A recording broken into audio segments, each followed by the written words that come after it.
Slater Paul was hired in 2010 to do a historic structure assessment, actually through Historic Denver as a partner to RTD, which was one of the agreements for this whole redevelopment thing to happen, was that would get accomplished. One of the things we did do was go through and create what we call preservation zones. And we took the Secretary of the Interior standards and we sort of looked at what was remaining, because the building's been occupied for over 100 years, and there are different parts of it, and it's had all these different uses, and some of them have been more compatible and some of them less compatible, probably with what they've done to the inside. And so we went through and created floor plans and really said, you know, this main waiting space has a lot of integrity. What it's lacking in integrity can be easily recreated because we have good documentation for it.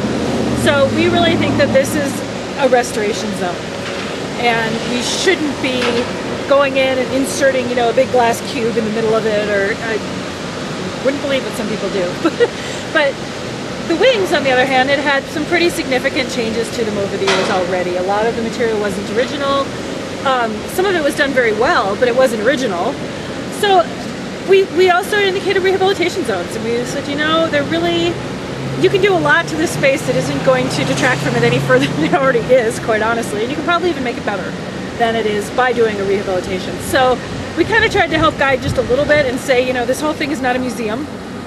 There is not equal integrity across the building from A to Z, but we did try and identify specific parts that did have a lot of integrity left, and really explain what the building had been used for over the years, and tried to sort of say, let's try and keep those as honest as we can to what the building still has. We looked at the materiality, we looked at systems, we looked at what may or may not be needed on the exterior, just regardless of what they do on the inside. Came up with about, what, $5 million or so of just restoration work on the exterior, masonry, metals, that sort of thing, drainage issues.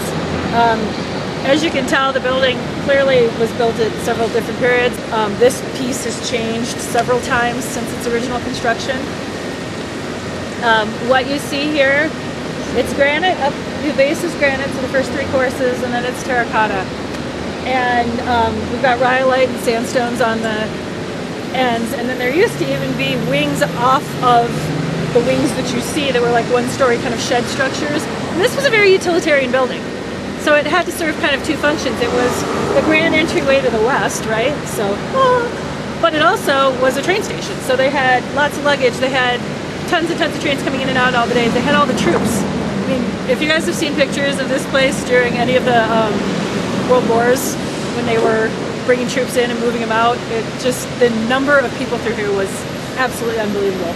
So they actually removed those two sheds. There were also canopies out in the back. So there have been a bunch of different modifications to this building is not a pristine piece of museum sculpture, which some, you know, if you read some of the conversation that's going on, some people really wanted to treat it that way.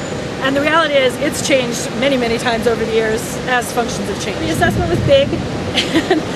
We went in a lift and we looked at every piece of stone and every piece of terracotta and all the windows and documented their different conditions, and it was fun.